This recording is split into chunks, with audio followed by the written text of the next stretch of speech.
Hello guys, good morning to all of you. Today we are going to discuss about Preamble of the Indian Constitution, Philosophy of the Constitution. This is Dr. J. Sarunan. This topic is from Module 1.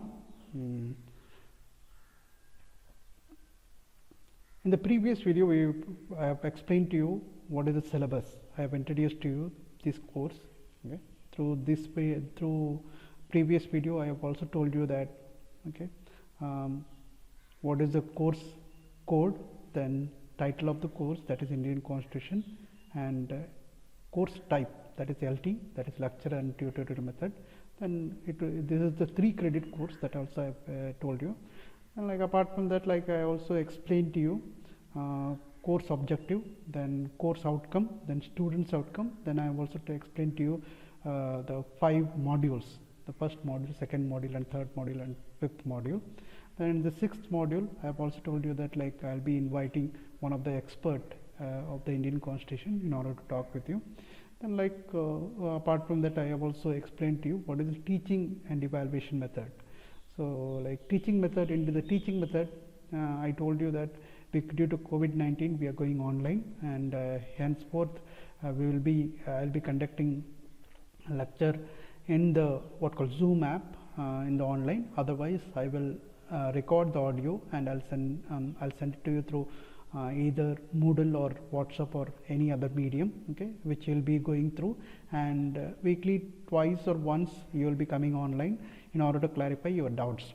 So this is the things that I've told you. Then in evaluation and assessment, which I've talked about in the previous video, in that I've said you will be evaluated as whatever the behavior that you are showing. That is one part. Another part is that so you need to go through this video, and whatever the question that I am asking every time we come online, if you are answering that one, you will be given certain marks for that. Apart from that, generally whatever the CAT 1, CAT 2 exam, then CAT 2 exam, then term and exam, it will be conducted generally as we conduct. Then apart from that, I have also told you the reference. So what are the books that you can refer apart from the PPT that I sent you, apart from the video that I sent you? Then the material that I sent you, there are a few books that I have given in the syllabus itself, that you can note it down and you can read for your reference. So coming back to this topic, today is the first topic that we are discussing. This is the preamble of the Indian Constitution, philosophy of the Constitution. Without delay, let us go into the next slide. As we talk about the philosophy of the Constitution, first of all, you must know that what do you mean by philosophy, and what is philosophy. We may use in day-to-day life philosophy. It is my philosophy to live a life like this, or it is their philosophy is to live a life like this, or some of the organization philosophy you would have heard, or some of the groups philosophy that you would have heard. So but then we don't know exactly what this philosophy means. So here philosophy means nothing but it's a theory or a kind of attribute which guides anyone. So in order to write the Constitution, also Constitution was written by a group of people, and that group of people is called Constituent Assembly. So the people, Constituent Assembly, how these assembly members were chosen, it is through election. Through election, actually people of India, actually they cast their vote and they choose their representative, and they send it to Constituent Assembly, and thereby Constituent Assembly members wrote the Constitution. So when they were writing the Constitution, they had something in their mind. How they had something in their mind? When they read all the things, India's history, all these things, they kept all these things in mind, and they kept some documents also in their mind, then they write the Constitution. They wrote the Constitution. So one such document is historic objective resolution. This resolution was written by Pandit Jawaharlal Nehru, and it was adopted by the Constituent Assembly in the year 1947 and January 22nd. So I have explained the PPT itself, what do you mean by philosophy, that you can go through. I'll be circulating the PPT to you also for your convenience. Okay, so you can go through, and whatever the lecture or whatever I'm talking in the video, that also you can do kind of follow. Okay. So we will look at, like, objective resolution has some 8 points. Okay, so it is not a very lengthy document that like we can skip. So I thought, like, let me introduce you this objective resolution itself, so that like you will be able to what called identify, or you can keep in your mind what is this what called all about this objective resolution. Okay. So this objective resolution is a resolution that defines the aim of the assembly. Like when the assembly gathered, the assembly should have had some kind of aim. So this objective resolution gives them the aim aim to write, like how they can go about writing this constitution. It was moved by the Nehru in 1946, adopted is different date and moved is different date. Okay, so you should know the difference between what called adopted and moved. In the previous slide I talked about adopted, and in this slide I am talking about moved by the Nehru in 1947, and it was unanimously accepted, and it was adopted also in the later period that you could have seen. Okay, on the basis of this objective resolution, India's constitution gave institutional expression to the what called fundamental commitments. Okay, we had since we got independence from Britishers, okay, we also decided that like we will have a democratic form of government, that too what called Westminster form of what called government that we will have. That is what like we have decided. What is this Westminster form of government? Westminster is nothing but in British kind of what called parliamentary form of government that we will have. That was decided by the Constituent Assembly, and they also decided that like they will borrow some of the important contents of the constitution across the world. Okay, democratic countries constitution across the world. Okay, so they gave the what called borrowed this what called concepts as well, like concepts such as equality, liberty, democracy, sovereignty, and cosmopolitan identity. If we talk, these concepts are like very abstract as long as you give some kind of institutional expression. You may ask me like, what is this institutional expression? When you say equality or liberty, okay, so unless and until it has some kind of institutional expression, you may not be able to implement it. It will be what called kind of concept only. How you can give institutional expression? In the previous video also itself, like I have talked about, I have explained to you the three organs of the government. One is that legislature, which is law making body; executive, which is law implementation body; and judiciary, which is overseeing both legislature and executive, whether they are following the constitution or not. Okay, so this what does constitution says that okay, equality is being said. Equality is a what called fundamental commitment which has been like adopted by the what called India, and it is because of what called objective resolution. It is because of these concepts were mentioned in the objective resolution that we can see. Okay, so equality is a concept as long as it is not given some kind of concrete shape. This concrete shape was given by what called constitution. In the constitution it was mentioned that if the people are like not treated equally, okay, those who are treating anyone inferior or like anyone themselves if they are treating superior, then like this equality concept is no more relevance. Okay, so equality has been like to some extent is being given institutional expression through the constitution, that okay, if anybody is not treated equally, okay, their fundamental rights are violated, and thereby like they can go to the Supreme Court in order to get the what called compensation or like whatever the correction that the Supreme Court can make. Okay, they have the right to make. Okay, so Supreme Court is a supreme authority, like apex court in India, and judiciary at the top. Okay, so they are guaranteeing this what called they are guaranteeing these concepts or these fundamental commitment, okay, to the what called citizens. Okay, so if you are not equally treated, then those people like who are treating them unequally, okay, they will be punished. Okay, at the same time, liberty, if the government or like any individual is not violating the what called any individual's freedom, okay, freedom to right, freedom to speech, freedom to expression, freedom to live a life. Okay, so all these things, if they are what called violating, then there is a possibility that Supreme Court may come forward and they may what called impose penalty on the government, or like give some kind of punishment to those people like who are violating this one. Okay, so these concepts that you could see, it has got some kind of institutional expression, as I've said. Okay, because of the objective resolution, it has been said. Okay, so let us see now what is this objective resolution.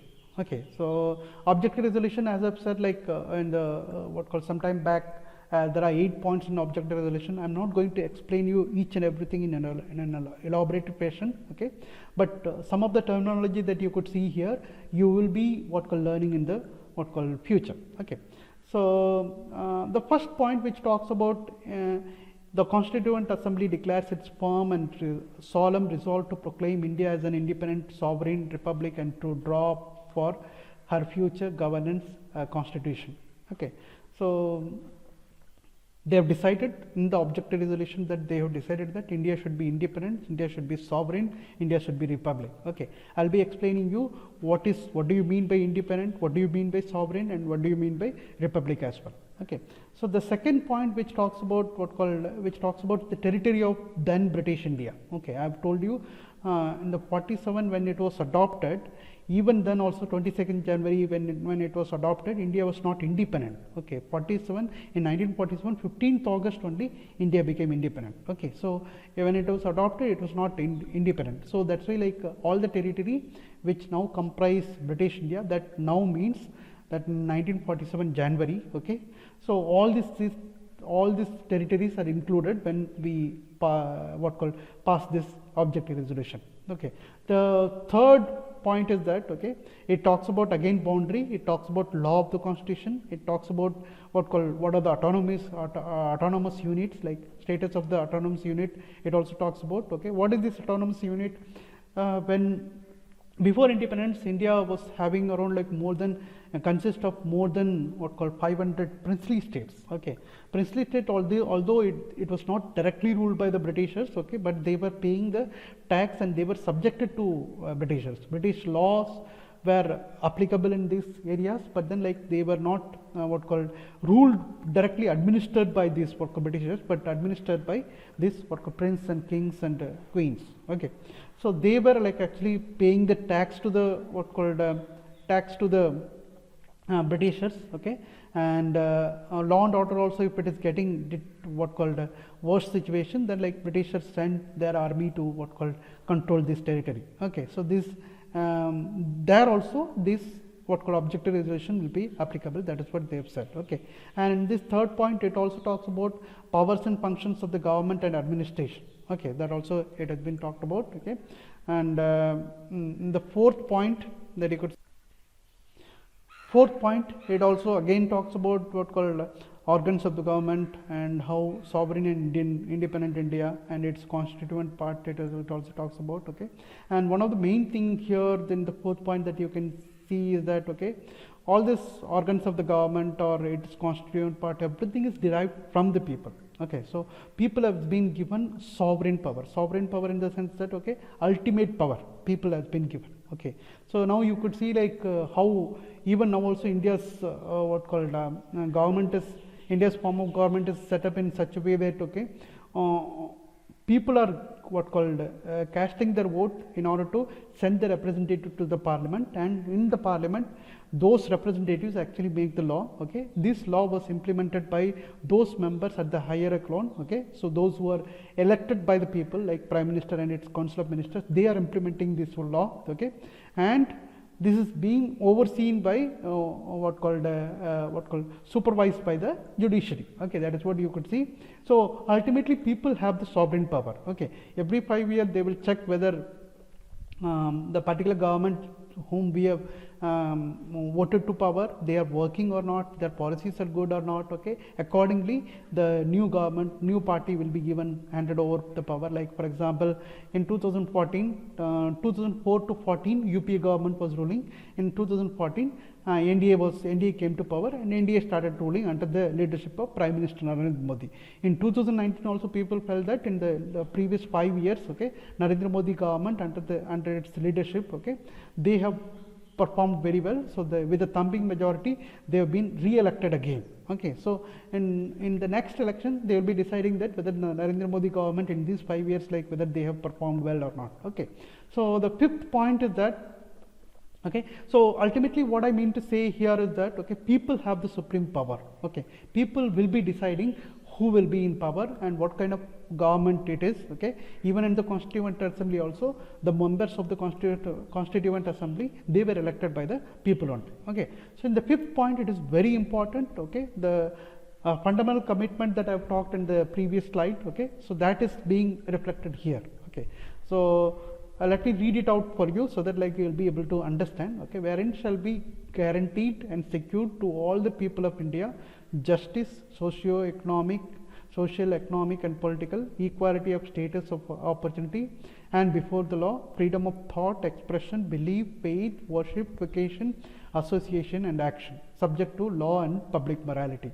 Okay, so all this is whether it could be a justice in terms of social justice or economic justice or political justice. Okay, equality in terms of status and opportunity. Okay, or before law, like how people are like treated equally or not. Okay, that is also is being mentioned. Okay, what kind of freedom that you have, thinking freedom or like expression freedom, belief freedom, faith and worship freedom. Okay, vocation, association, all these things are mentioned in the what called fifth point. Okay, sixth point talks about like any country wherein in a democratic country majority works very often. Okay, so at the same time it doesn't mean that like minorities are always sidelined. Democracy has a full meaning or complete meaning, okay, when their minorities in their country is being respected or is being what called safeguarded. Okay, otherwise like the very purpose of the democracy is defeated. Okay, so I will also talk about in the what called subsequent slides, okay, how these minorities plays a very important role in our India. Okay, so whether they are backward or they are tribals or they are depressed, like depressed in the sense that like SC, ST, okay, there are other backward classes, OBCs, all these people should be what called given ample space in order to what called develop themselves. Okay, so in the seventh point talks about the integrity, maintaining the integrity of the territory of the republic and its sovereign rights on land, sea and air. Okay, so the eighth point ultimately like the last point which talks about India is not thinking about itself only, but then like India is thinking about the world also, world countries also. Okay, so how India is thinking about world countries? Okay, India is striving forward to promote the world peace. Okay, welfare of the mankind. Okay, there are like many instances wherein like India is what called volunteered in order to help other countries when they are in crisis. Like for example, in 2004 when tsunami came, India was also affected, but what India did is that India has sent relief materials to not only Sri Lanka and many other countries who were severely affected. So India is not only thinking about ourselves, like we are also thinking about others also. Like for example, another example that I would like to draw your attention is that, okay, in South Africa, like till recently, like in 1990, till 1990, our Indian cricket team was not playing with what called South Africa voluntarily. Our Indian team was not visiting South Africa because they were practicing what called apartheid. Apartheid is nothing but racial discrimination. Okay, that black people were African race people were tortured and they were not treated as equal with white people. Okay, so Nelson Mandela went to jail because of that only. So you could see like people have struggled and ultimately they even black people also got the same rights as what called white people. Okay, so here you could see India was what called raising the concern against this what called racial discrimination of the South Africa in many forums. Okay, so this is the way like that India has tried to promote world peace and welfare of humankind. Okay.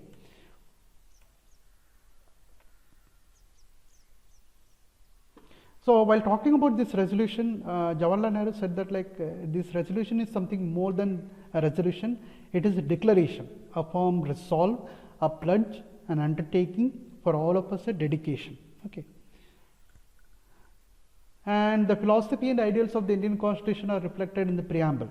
Okay, not only in the objective resolution, but preamble also one of the what called preamble. What is preamble? Preamble is a what called abstract of what called Indian Constitution. Okay, so whatever the things written in the preamble, okay, that has been expanded in the Indian Constitution, that has been written in detail in the Indian Constitution. Preamble has did. Okay, so preamble is also being taken as a philosophy of the Indian Constitution. Okay, so our Constitution may be said to be an expansion and explanation of the preamble that I have already said to you.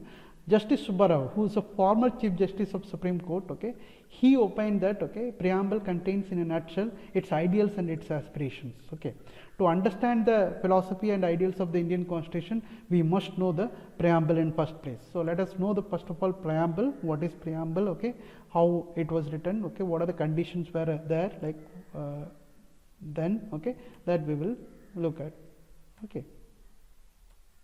So this is what preamble. As I read, I would request all of you to read along with me, so that like you will know what is preamble. And being a citizen, being an Indian citizen, you must know okay, what is your constitution, country's constitution, what are the rights that country's constitution gives. Okay, how we can approach for the justice if you are met with the injustice. Okay, and what are the rights that is being given to you. Okay, so that you need to know. Okay, how our country is formed. Okay, how our countries were formed and on what are the conditions this country was formed. Okay, so how much proud we should be being an Indian, that also you should know. Okay, wherein like many other countries, they have written the constitution and time and again they had to change the constitution, or like some autocratic government has overtaken. But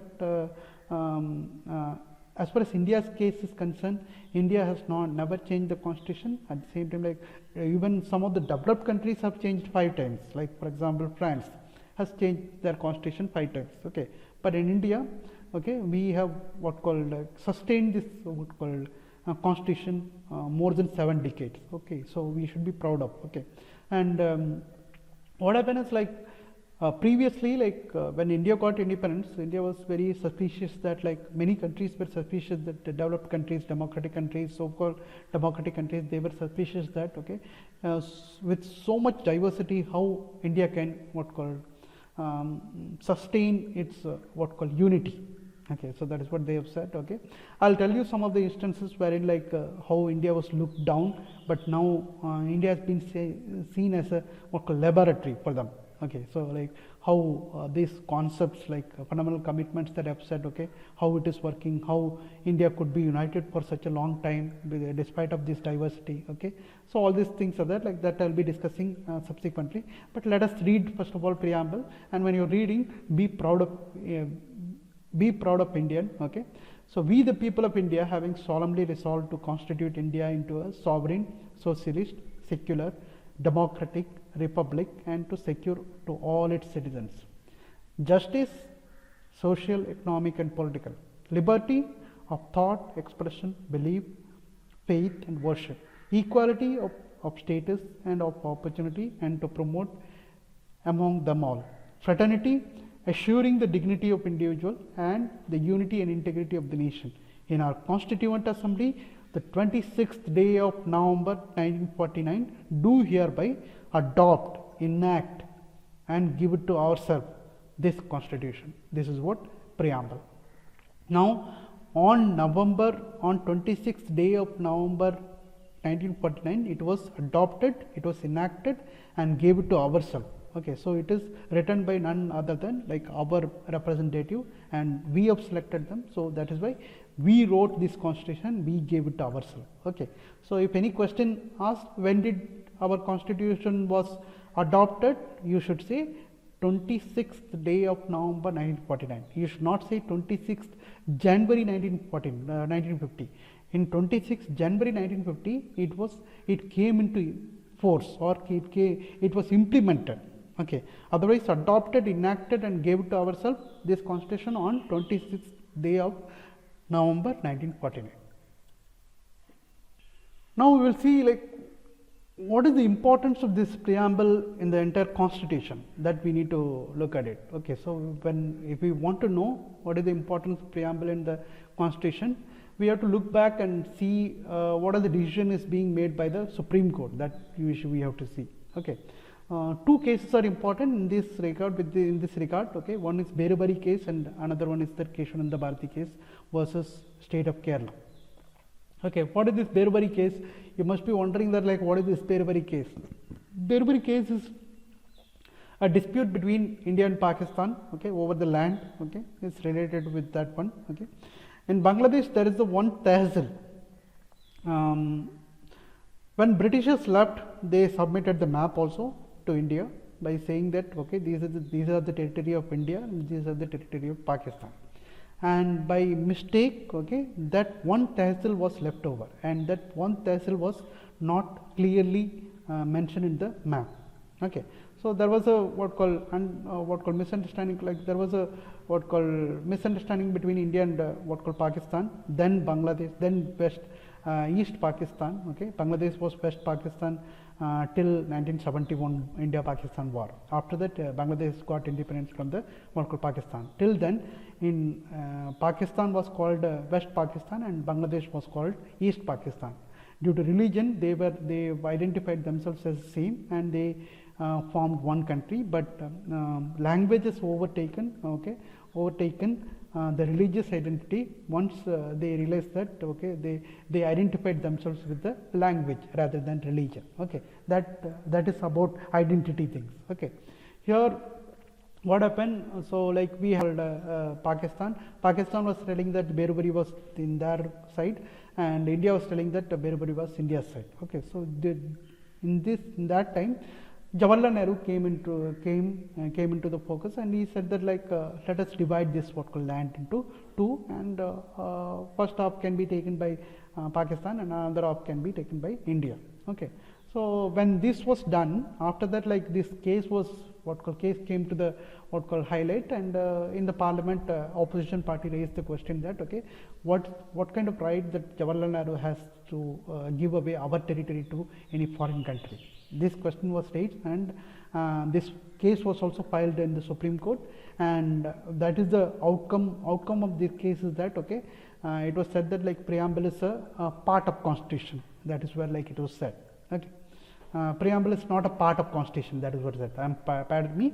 Preamble is not a part of constitution. It was said. Okay, in the Berubari case. Okay, in the Keshavananda Bharati case, it is another landmark judgment which was given by the Supreme Court, and it was this is where, like, they have said, like, what is the basic principles of Indian Constitution. Okay, whether the preamble is a part of constitution, basic principles also was the concept of basic principles also came into being in the Keshavananda Bharati case only. I'll tell you what are the what do you mean by the basic principles concept of constitution. Okay, let me explain to you first of all, so that, like, you will know and you can connect yourself with the this Keshavananda Bharati case. Okay, basic principles are those principles which cannot be amended by the parliament. Okay, so there are, like, some sections of the constitution which is called to be very basic. Okay, so very basic, and that cannot be amended by the parliament. Okay, so, like, for example, fundamental rights. Okay, which is addition can be done. Okay, the other rights, like right to privacy, was added. Okay, so addition can be done. Right to education was added, but you cannot take it away. Any individual's fundamental rights you cannot delete or you cannot change anything.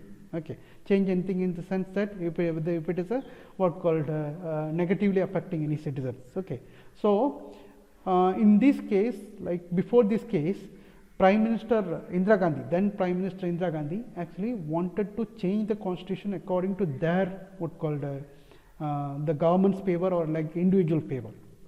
She brought an amendment called 39th Amendment. What is this amendment? Amendment is nothing but it's a procedure followed by the parliament in order to change the constitution, any part of the constitution, any section or any provision of the constitution. Okay, so amendment was brought in the parliament, and it was passed also, and it was signed by the president also. But this 39th Amendment was what called rejected by the Supreme Court by saying that one section of the 39th Amendment was rejected by the Supreme Court by saying that okay, it is affecting the basic principles of what called Constitution. Okay, so what was that case is all about? Okay, she said that like election of the president, vice president, and what called prime minister and deputy prime minister cannot be questioned in any court of law. Court of law means in any court. Okay, cannot be challenged. Their election cannot be challenged in any court, and that election cannot be what called, they will not come under the what called judiciary purview of the under the purview of the judiciary. That is what they have said. Okay, this is what about Keshwananda Bharati case. Okay. In the Keshwananda Bharati case, while dealing with this case, okay, the Supreme Court also said that okay, preamble is a very much part of the Constitution. If you read the book, you may come across many other such cases, but I have pointed out only two important cases. When I am asking question related to this one, you can also highlight these cases only. Okay, although it is not enforceable in a court of law. Okay.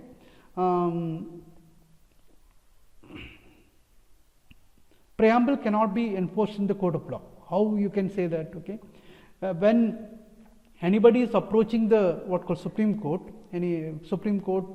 by saying that the rights which is mentioned, the things which is mentioned in the preamble, it is not being provided to me. That on the basis of preamble, you cannot claim anything to the court. Okay, or in the court of law, you can claim anything. Okay, on what basis you can claim? Constitution basis, but not preamble, on the basis of preamble. Okay, so what does this preamble does? If it is not enforceable in the court of law, okay, what else preamble does? Preamble, what preamble does? Preamble to a written constitution state the object which the constitution seeks to establish and promote, and also aid the what called legal interpretation of the constitution where the language is found to be ambiguous. Okay, here two things two important role that preamble does is that okay, if any doubt comes in the entire constitution, okay, Supreme Court or like Parliament, they can always look back to the preamble. Okay, what does this preamble talks as a whole? They can look back. Okay, so like that preamble will help them to get a clarification. Okay, like for example, legal interpretation of the constitution, if they find any ambiguous meaning for any particular word. For example, one word can be understood in several ways. Okay, so who will decide that this meaning is for this word? That is decided by none other than the Supreme Court. Okay, Supreme Court, whatever the Supreme Court says, that is a final interpretation of any word, any word which is considered to be very ambiguous in nature. Okay, so this like Supreme Court also, when they are deciding that this is the meaning of this word, then like they will look back to the preamble and they will study the preamble and they'll say that like what is the broader meaning of this word. Okay, so preamble does two things. One is that in the legal interpretation they help. Okay, when the ambiguity comes in understanding any meaning, that also they will look at it.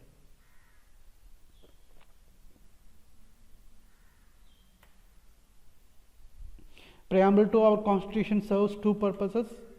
One is that it indicates the source from which the constitution derives its authority. Okay, another one is that the object which the constitution seeks to establish and promote. Okay, what preamble does, like apart from this what called ambiguous meaning and legal interpretation, okay, it also it also plays as source for the constitution. Okay, it's like when constitution, like Supreme Court has any doubt with regards to the constitution, or Parliament has any doubts with regards to the constitution, they look back to the preamble. Okay, so where does this constitution derives its authority? It is preamble only. Okay, preamble gives the power to the constitution, and thereby like constitution gives the power to the people. Okay, so it also states that the object which the constitution seeks to establish and promote. Okay, the objective of the constitution is mentioned in the preamble. Okay, what are the objectives that constitution should follow, or the organs of the government should follow while following the constitution? Okay, that is said by the preamble only. Okay,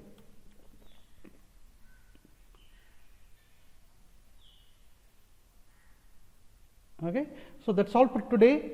This video. In the next video, we will be looking at the features of the Indian Constitution and various expression contained in the preamble. Okay.